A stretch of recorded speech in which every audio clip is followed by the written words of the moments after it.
Well, my name, my American name is, they call me John LaMere. A lot of people know me as Jack and LaMere. And my Indian name, Hamba Maninga, is Day Walker, Bear Clan, Nebraska, Winnebago. I was born here in 35, and 37, I had enough of this place, so I took my mom and went to California. And we lived there in Lodi, California. That's where I was raised. And I joined the military. And 53, 55, I met the lady who became my wife. And so we've been past our 62 years last September of being together. 74, I took my retirement from the military. I went to University of Hawaii. Try to change myself from being a military person to a regular civilian person. 95, I finally got back here through some help from an aunt. Her name was Elaine Johnson. She lived in Oakland, and she found us in 1963, and she started telling us who I was. So that's sparked our imagination. In 74, we stopped in Omaha and found my father and learned about him. Had not seen him or heard from him before that time. So in 95, that's when we immigrated back to Winnebago. So we're immigrants. So I didn't have any school here. Since we've been here, my son has married and had a daughter, so that's our granddaughter. She's gone through the St. Augustine school, so we learned something about it through her eyes. And we joined the church, of course, around 95 when we got back here and started attending St. Augustine. I think I'm getting lost on what you might want me to talk about. No, you're doing fine, Jack. So something a little unique for you is you weren't introduced to the Catholic faith until you were an adult. Oh. Is that right? Not quite. The Winnebago. Yeah. I was baptized in 36. Oh, okay. But in California, I didn't attend Catholic services. I didn't get back to that until I got married in 55 with my wife, because she's Catholic. Okay. So we started attending when I got back. And when I was able to, when I was in port, I was mostly on a ship during my period of time in the service. So but then I got really involved in when I retired. I went to my first CEC course in Kalihi, Hawaii. There was a convent there that we went to for that CEC weekend. So got pretty involved in Hawaii, and then especially in doing music mass. We were some of the musicians in 1968. They had turned the altar around, and they said it was going to be now bring the mass to the people. So they wanted, the sisters at that one parish in Kalihi wanted music, so me and a few other people in the community got together and started providing music. So I got very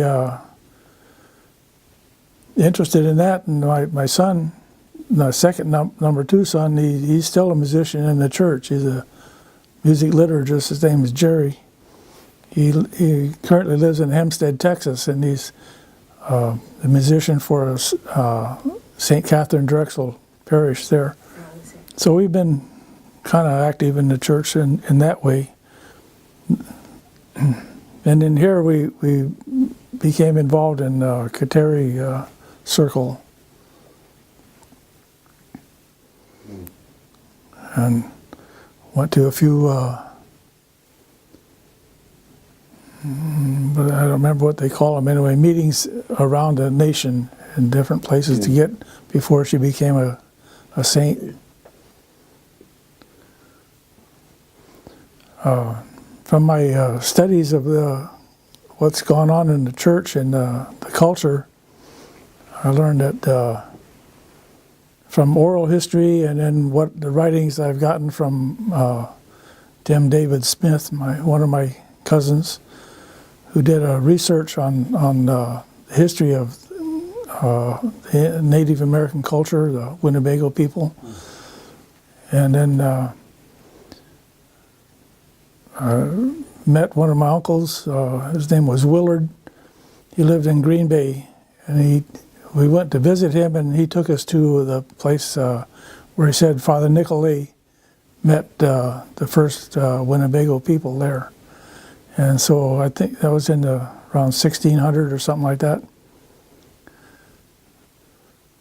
And ever since then, there has been Catholic influence in our tribe. The English took over in the history, I guess it was some 200 years after that, around 1800, 17 or 1800, I don't know when exactly now, but I don't know what religion they proposed at that time, but I think the Catholic religion stayed with us through even the time when during our transition from place to place, from Wisconsin, started in 1830 to the time they got here in 1860. Well, I guess the Catholics didn't have much to do with the tribe anyway at that time, but then I got to thinking that, yeah, I did. Father Dick Whiting, I think you were going to talk to him. He showed me some evidence of baptisms and things like that in the church in Jackson. So there was some involvement in 1885 or in 6 and some 7 like that. Then Father Greasy came, Catherine Drexel. The history that I understand it is that Catherine Drexel and her family came through Winnebago on their way to the West Coast, and they stopped here because of a lawyer in Walt Hill that my great uncle Joe LaMere talked to him and said he has 7 daughters and 4 sons, and he'd like to have them educated in the Catholic Church school. And then he set up a meeting with Catherine Drexel somehow before she became a nun. And then they went on to the West Coast, and then later she became a nun, and in fact, now a saint.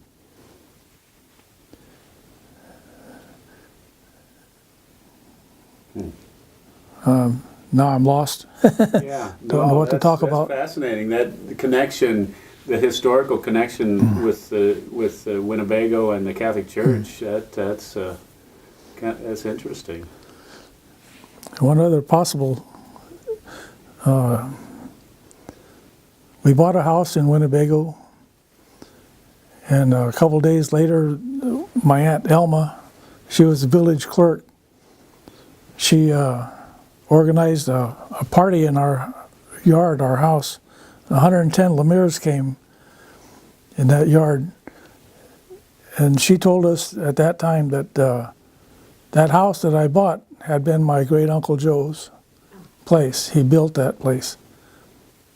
And that gave a connection then to that lady, Elaine Johnson, who was the granddaughter of that great Uncle Joe. Her mom was Marguerite, the oldest daughter of Joe. So there a lot of things came together in that history, and just interesting connections.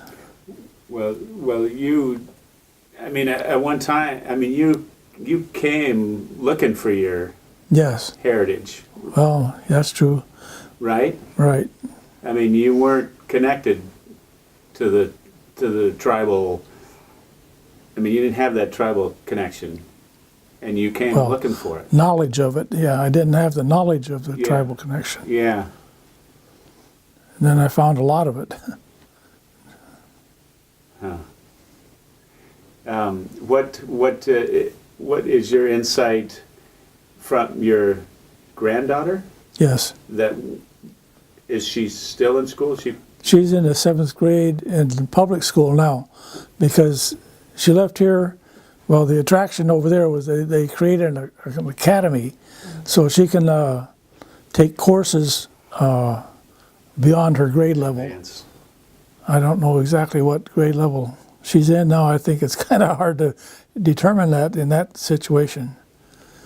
So, but I know she entered the 7th grade, and then from that, I don't know. Yeah. Yeah, I know what you mean.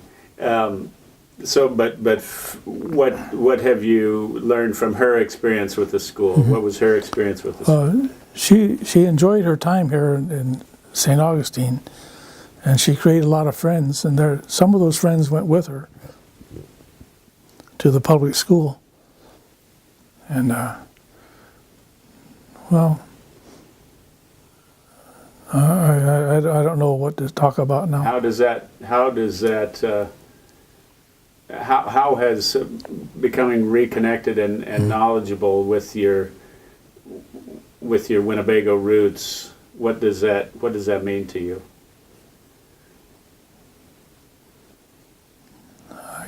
I can't come up with anything That's okay. to talk about. That's okay. Would you talk about your military connection to the Winnebago people? Aren't you the oldest military veteran?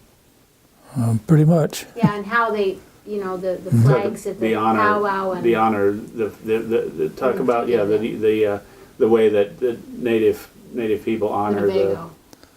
the Well, Winnebago. yeah. The reason for that is because of a fellow named Little Priest.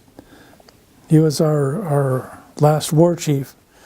In the 60s, after they relocated here, he decided that he wanted to organize a group of men to join the military. They established a company named Company A of the Omaha Scouts. That was their title. And their mission was to escort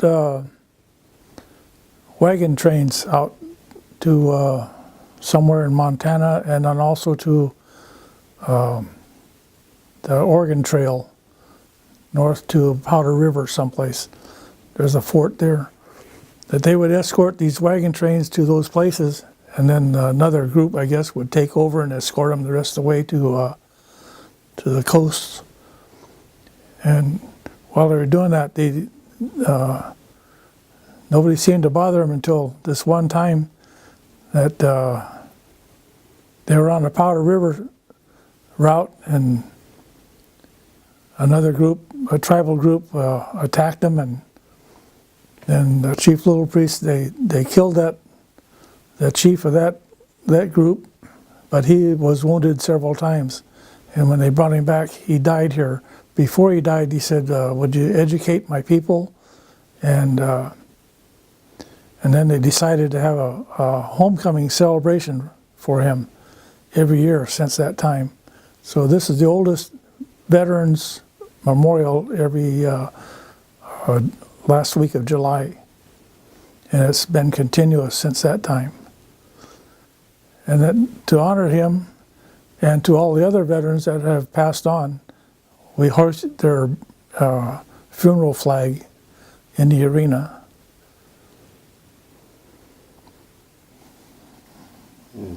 How many are there now, do you know?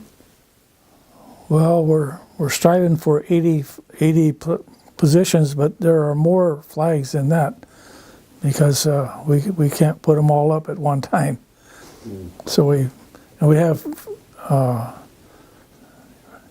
4 days of hoisting these flags in the morning at 6, and then at 5 o'clock we take them down. But sometimes one day some will go up, and then they go home, and then more replace it. So we need more poles, more places. You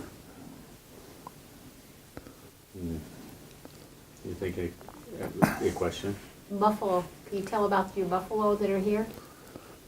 Well, I don't really know when those buffalo arrived. The buffalo culture, I don't think, was really part of our historical culture. It probably became that way after a while, after we moved here, because our ancestors, because our culture is said to be woodlands culture, and buffalo hunts and all that belong to the plains people mostly, that I understand. So I don't know when the buffalo came. There's some writings that said that when the Father Greasy went to some of those meetings that they ate dog, and I think the dog was the ceremonial animal for the kettles at that time. Mm-hmm. So when the buffalo replaced it, I don't know. What do they do with the buffalo that they have here now? Well, we raise them, and then, from time to time they slaughter them, and at the homecoming ceremony they'll take one, and it'll be served in the meal on Saturday at noon. Mm-hmm. I don't know what else they do with them. They're just hanging around out there. Yeah. Right now there's only about 6 of them down in this pasture, but we have another pasture that has quite a few more. Mm-hmm. Yeah, we tried to see them last summer and they were hiding. Yes, they hide. Yeah, yeah. What would you like to see happen in the Winnebago community? What's your hope for the future of the Winnebago people? Well, we're working on, well, I'm going to say Lance Morgan has created an economic section of our tribe that seems to be going along pretty well. I think he's trying to train people to become active in that employment of those opportunities, those jobs. I don't know if how successful he's being, but I know there's a lot of opportunity there. He's built quite a few residents over there in that 40-acre lot. I guess it's called Lance Morgan's Village, I'm not sure. So there's more places for people to live, and there's jobs. So maybe the development of this community will go along pretty well. That's about all I can say right now. Okay, that's fine. Is there anything that you can say that you'd like, if there was something that you could tell people about the Winnebago people? Mm-hmm. You know, their culture, or their, you know, there's a pride in their culture. Yes. One thing that's happening is our language is declining. One of the problems, I think, is that it's not being taught in the schools. And I know that priests, when they go to different countries, they have to learn the language of that country. And I don't know if when they came here, they didn't have to learn the language. So they don't preach the language. There's some effort to learn a few phrases. I'd like to see them get more involved in that, and the sisters. They could attend classes at our Little Priest Tribal College or have the college come and teach it here. If preachers taught our language, that would help our people, more of our people learn and become better in our culture. Because if we lose our language, we'll probably lose the whole rest of our culture. It will become meaningless. So we're trying. What is it about the language that makes it so important? Well, one thing, it was the government. I'm going to blame the government from 1887 or so, like that, tried to eliminate the culture. I believe it was one of the conditions for setting up missionary schools. They can do that as long as they enculturate the people, the students, into the American way of life, what they called. But the American way of life is diverse. At that time, it was very diverse, and it still is. So they can still, most people maintain their culture and their language. But it's still not being maintained here. These schools were pretty successful in they're eliminating our culture, our language. And I believe that's what my grandfather's name was Oliver LaMere. He attended Carlisle, not because he volunteered to do it, but there they beat the language out of him. But he kept it. And when he came here, he and his brother-in-laws got together, and the Reeves, and they brought the Native American church. They were part of the group that brought it here, so that they can maintain the language there. And a lot of people go to the Native American church because of that fact. But some come here also, in addition to that church, because it's not a church that meets every Sunday. But it is a Christian-based church.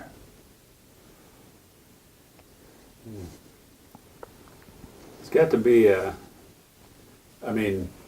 would you say there's a sense of pride? I mean, the thing about the native cultures is the way that, in spite of all the efforts of the powerful to eliminate the culture, they still have, as much as it's been attempted to erase, you still have that desire and to maintain, to persevere. That's yes. Like I think a lot of other cultures do the same thing. The Germans have their Oktoberfest, and Irish and the Hispanics have their fiestas. So yeah, we have our powwows, but it was pretty successful in trying to wipe us out. But we're here. Yeah. And thank God. Yes. And thank the people. Can you think of anything else you'd like to say, Jack? I think that's about all I got. Okay. I'm not much of a speaker. You did great. You had some great